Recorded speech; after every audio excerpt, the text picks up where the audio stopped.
Hello, hope you're having a great day. My name is Richard Ellis. I'm today's host for the Counseling Solutions podcast. And today, as my guest, is Crystal. She's one of our key people here, and we're going to talk to her a little bit and find out how she got to be a therapist and what her strength is, what her passion is, and what she thinks about helping people. So, Crystal, welcome. Thank you. How long have you been at Counseling Solutions? I have been here as a counselor for about 3 years now. 3 years? Mm-hmm. So that's kind of a long time to stay at an agency. Yeah, I did my internship here, working on my licensing as an intern here. I worked under Debbie Mabry as my supervisor. So I started out here doing my internship and then just stayed on after and love it here. So. Great. So why'd you choose Counseling Solutions? Well, when I'm a military spouse, so when I moved to the area, I didn't know anybody, didn't know anything. So I was looking for a place to do my internship. Right. I found Debbie online. I can't even remember how I found her, but looking for a supervisor to do and a place to do it. So I found Counseling Solutions and found Debbie, and she was warm and welcoming, and just sold me on it, right away. So what sold you on being at Counseling Solutions? Well, Debbie was kind of the first face that I came across. So, I mean, her passion, her excitement, and what she was doing and what they had to offer for, me as experience and the type of environment that, was there. That's what sold me. Now, you did your education. You got a master's degree. Yes. And you're a licensed professional counselor in Texas? Absolutely, yes. Okay. All right. So where'd you do your degree at? I completed my graduate program in Germany as a distance education through University of Maryland. Okay. Mm-hmm. So in Germany? In Germany. And how was the distance education? Did that work for you? It was great because they had on-site classes. They had a really tight-knit program set up there. So it was a lot of good experience with the military community, doing my practicum there and getting all my education there. So it was a fantastic experience. Totally unexpected. I went to Germany thinking I'm not going to be able to do anything there, but they had a really cool counseling master's program there. So that's why your husband was stationed in Germany. Yes. Yeah. And what does he do for the military? Can you tell me, or would you have to kill me? He's retiring this year. So he works on medical equipment, repairing and managing the shops for that. Okay. So were you sort of wide-eyed as you came in as just a graduate student? Well, I had finished my graduate program in 2007. And then I'm a mom of 3. I had a baby at that time. So I came in, did some experience different places because we moved every 2 years after that. So I came here in 2014, I think. And so I was ready to go by then. I'm like, I've got to get this done. I've got to get my experience in so I can get moving. So, I mean, it was a long process for me, but I wouldn't change it for the world. It was awesome. And being a therapist wasn't your first job at Counseling Solutions, was it? No, actually, I did kind of a part-time internship doing counseling on the weekends and things like that. But when I first came in for my internship, Debbie suggested that I go to DAZona Life and Learning Center and check it out and do some of my hours there. DAZona was a fantastic place. I fell in love with it. Okay, so tell me a little bit about DAZona. We won't spend the whole time talking about that, but it sounded like you had a great experience. Absolutely. I mean, DAZona is a day habilitation service for special needs adults. So individuals with autism, with individual development disorders, they need a place to go after high school. And they kind of were looking for places. They have services sometimes that through the state, and the day hab there offered a kind of a quiet place for them to go and network in a community of other people like themselves. A lot of these individuals were stuck in their homes, not really doing anything before they found DAZona. And so when I walked into the facility and met the students, it was love at first sight. Now we have a facility on our current location DAZona. for these students, and they come every day. Yes, DAZona is actually right down the driveway, actually, from Counseling Solutions, and we see the students quite frequently. They come up here and see us every once in a while. So sounds like you might have adopted one or two. I did actually. Yeah, as I graduated basically from my internship and we moved forward with my license, I actually got referrals for clients. So I love that type of clientele. They are there's a special place in my heart for them. My husband says every time I see one of my students, my face lights up. So it's just one of those things I became very passionate about, especially working with the clients out at DAZona. And so I've continued to carry some of these clients You still care about them? Oh, absolutely. I see them and my face just lights up. So okay, good. And how many of those folks do we have here? At DAZona, I believe there's at least 30 or plus students right now. When I first started, I think they were struggling to get 20. So it's growing. It's booming. So, and providing a need for people. Yes. Some of the stories I could tell you from when I worked there. I worked there 2 years, and it was just, heartwarming. Some of the stories you get in with these clients, they come in, parents wouldn't know what to do with them. They graduated high school, can't get a job, they can't function in a job type environment, so they're like, what do I do with them? I don't know what to do with them. And they find DAZona and they just click. So it's fantastic. That's great. But that's not what you're doing now. No. As much as my heart would have loved to stay with them, my passion is counseling. So I wanted to move forward with my licensure. And so once I worked with the state and got my licensing completed, then I moved up to Counseling Solutions as a counselor, as a licensed professional counselor. So. Okay. Mm-hmm. And I understand you have a specialty, a group that you are involved in. Tell me about that. Yeah, absolutely. I help co-lead a DBT skills group, which is kind of a very specialized type of group. And basically we teach coping skills. We teach basically a lot of communication and relationship type skills to individuals who typically have a hard time keeping relationships. Okay.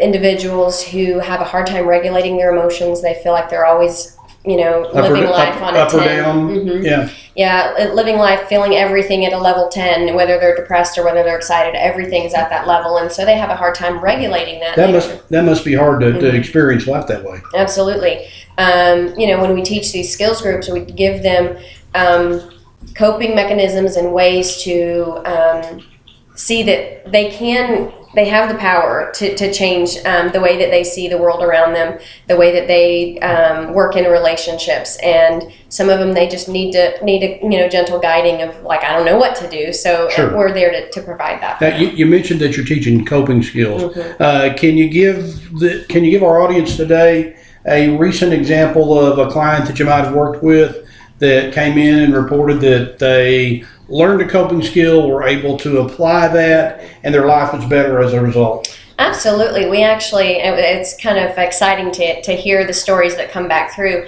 We had a client who had been working through our group for a while, and it's 14 weeks, so they get invested in it. Okay. But she'd been going through our group for a while, and she, 1 week she got in a car accident, and she shared with us that, normally she would have gone into emotional overload. She would have felt panic. She would have felt helpless, and she would have said I would have just cried my whole way through it.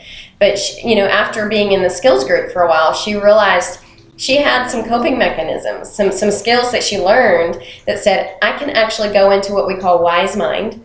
Wise mind. Wow. I like that term. It kind of pairs the emotional mind with the rational mind, so that they can pair those two together and kind of come up with a good response to their environment and a good decision-making avenue for them. And she said, I was able to go into wise mind during this accident and get everything done that I needed to do. I was able to talk to the insurance people. I was able to navigate everything that I needed to get things done and take care of things. And she said, I know it's because of these skills that I learned. That's great. And before she learned to go into her wise mind, what might she have done? She said that she grew up in a home where, she watched people around her just go into a helpless mode where she's like, I don't know what to do, and just kind of fall apart. And so she said she kind of had some tendency to do that herself. And she said, normally I would have just cried my way through it. I would have fell apart, wouldn't have been able to do anything that I needed to do. Just paralyzed.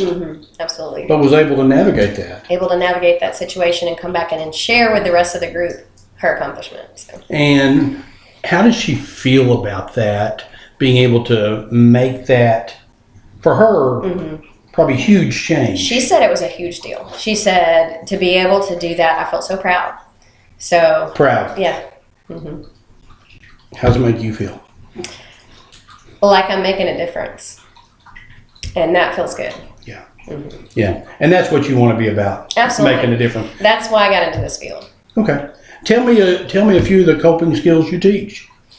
Well, we go through 4 different kind of modules per se, and so there's a lot of education involved. There's a lot. A lot of what we do in the group is education, versus a lot of the groups you would find out there that are therapeutic groups. They work through their emotions, and they talk about their experiences, and it's called process group. We teach them more. While we process their experiences, we have a very educational focus to it, because a lot of these people come in and say, I don't know how to deal with all this stuff, and so we want to provide them with the tools to be able to do it. But yeah, it's wise mind is one. What are some others? So the other ones, we teach emotional regulation skills. So that would be how to manage your emotions in the moment so that you don't make things worse. So that you can navigate what you need to get done and be able to, follow through and say, okay, I made it through, right. The other one's mindfulness. Mindfulness is one of the core skills to DBT in general. DBT is dialectical behavioral therapy, and it's a lot of... can you define that for our audience? Yeah, dialectical behavioral therapy, established by Marshall Linehan, was...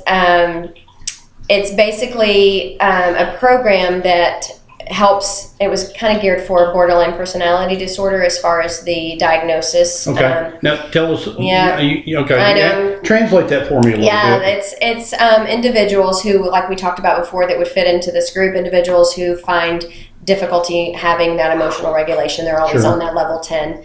Now, if I remember correctly, these are folks who tend to have fairly intense and really variable relationships. Yes. Kind of either I love you or I hate you kind of a thing. Absolutely. And that must make it difficult on their families. Yeah, a lot of them have been through multiple relationships. They have pushed, they say they may have pushed people away, but, a lot of people, it's hard to connect with them because they just don't know how.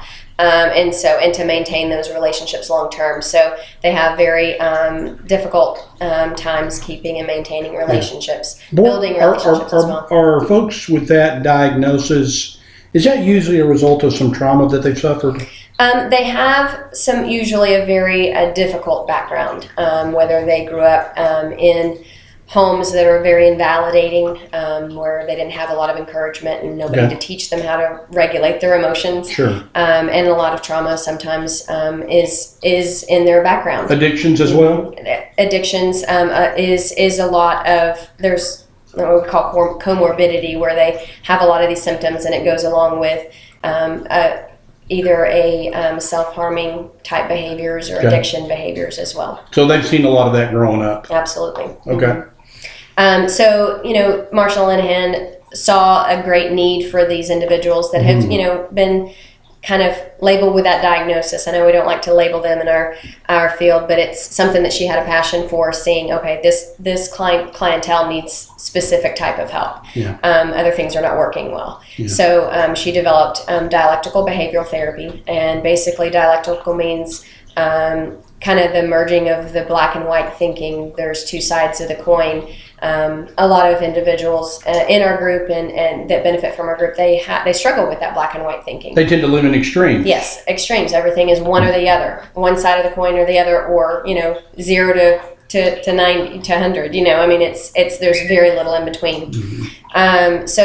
But dialectical behavior therapy comes with a lot of education, a lot of skills that need to be taught to be able to navigate that their lives the way they want. And a lot of it is mindfulness. I know I talked to that, kind of going back to what we were talking about to begin with. Mindfulness is a big component to it, because with dialectical behavioral therapy, it's not all about changing everything about you. Sure. It's about learning how to accept who you as you are, but also know that you can do things to improve your life, and to learn those skills, how to do that. Does it work? From what I've seen, absolutely. I think that Is it mostly females? it is. The group that I have is all females. Okay. And it's So there's some safety there, because it's yeah, absolutely. It's we guys we don't get to go. Okay. yeah, it's more about the ability to feel safe in their environment. A lot of them, like we talked about before, have a history of trauma, and males can make them uncomfortable, unsafe. So Sure. depending on what they've experienced. So Well, in our business, there's a lot of question about whether or not therapy actually works. I mean, we've had access to marriage and family therapists for 50 years, and the divorce rate's probably still about the same. yeah, And so, clients and family members are going to be asking, if I bring my person to your skills group, is it going to get better? Is it going to make my life easier? Are we going to have less problems? Is our relationship going to improve? And you've seen that work. I have. One of the things that's important for everybody to know is that it's not a quick fix. It's not something that can come in. Most things aren't. You can't come in, attend our group, and say, "Oh, I'm healed. Everything's going to be different in my life." It's something that you work hard at, and you work toward your goals, and meeting those. And those skills group can help our individuals to work toward the goals that they have for themselves. So, how long does somebody need to be in a group like this? Well, it's a 14-week program. It's you kind of need to come to every week, every session to get out of it what you need to. The group members that we have right now, some of them are going through it the second time. The second time, they're saying, these skills are so good, but I need to practice them, or I need kind of guidance on. I need to relearn them. I need to go through and pick up things I didn't, I missed the first time, and really work at applying them they're Sure. doing it a second time. It's always better when you read a book the second time through, isn't it? Absolutely. You pick up on things you missed before. That's right. So what's your favorite thing about being involved in that group? Seeing the change. Like I said, we've had clients come in and do the first group, and then they're doing a second round, and some of the differences are night and day. I mean, from the time that they started to where they are now, they come in and say, I'm using my skills. I had this experience and I'm using my skills and I felt better. And so being able to see that change, I mean, not only by what they're saying, but you can tell by their physical reaction to things. You can tell by how they present themselves, what they come in and they have, how they groom themselves, if even changes. So you can see a difference. So you see them blossom. Yeah, absolutely. And how does that affect their families? Well, families are difficult. They're, relationships. We all have them.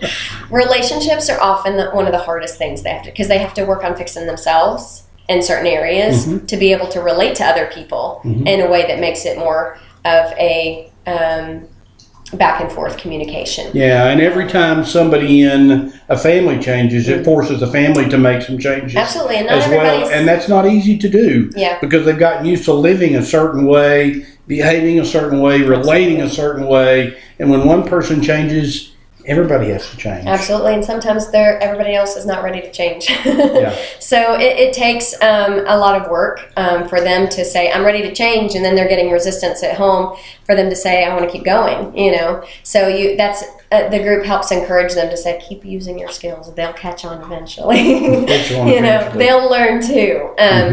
But part of the family aspect is we do this. I teach the skills group, but we have a whole DBT program. So part of the program. So there's more than just the skills you teach. Yeah, absolutely. With our program here at Counseling Solutions, we encourage the individual therapy. Without individual therapy, the skills don't connect as well. And so that's one of the rules, kind of, if you're going to group, you have to have your individual therapy. So there's skills, there's individual therapy. And then there's family therapy. Family therapy. And that's where a lot of that family work is done. Okay. So do you have to do some confrontation in the family sometimes? Absolutely. Yeah, absolutely. Well, you're kind of a little bitty thing. Is that hard for you? Oh, and we have our therapeutic skills that allow us to confront positively. Right. You know? So what if it's a big burly? Of course, you're military. You're married to a military guy who's one of those tough guys, and he doesn't want to change, and he doesn't like what's going on with her. So how do you deal with situations like that? Well, a lot of them is you have to ask them the question, how invested are you in this? If you're not invested... Oh, what a great question. If you're not invested in fixing the relationship, then what are you doing sitting here? Do you want to fix this? Exactly. So if they're saying, well, yeah, I'm invested, and it's like, well, okay, the next question is, what are you willing to do to help, make things better? And I bet you see the wheels begin to turn when you ask that question. Absolutely, because a lot of times they come in thinking, oh, you need to fix her or you need to fix him. And then in family work, it's a lot about, well, what are you willing to do? What changes are you willing to make? What strides are you willing to make to come together? Because a lot of times it's meeting in the middle. You can't just have one side go to the other side. It's you got to meet in the middle. And you talked about working with families. How does that impact kids in the families? Oh, the kids, we talk a lot about in our skills group of modeling behavior, because a lot of, some of the things that they're learning emotional behavioral patterns from their own childhood.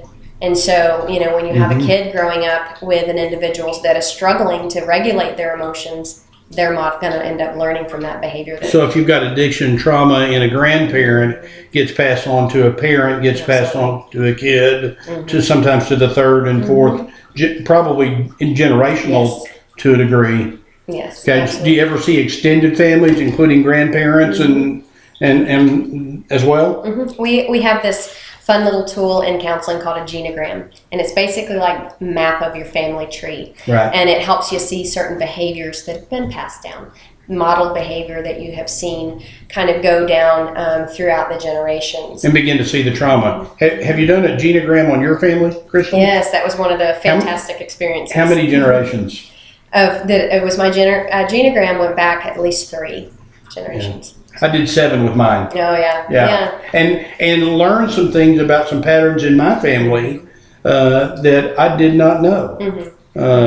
Did not know, for example, that my great grandfather was a bootlegger in southeast Oklahoma for a number of years. And so, whoa, didn't know that. Right. So, and that begins to explain some of the things that are in, my siblings and, aunts and uncles, and then even in some of my nieces and nephews. Yeah, I love doing genograms with families. Absolutely. They begin to see that and they go, just like I did, whoa. Okay. And then, you get the really good birth order, first child versus the baby of the family. And which are you? I'm the second of 6. Okay. So yeah, I've got a nice little, And I'm number 5. Okay. Did that tell you anything? Yeah.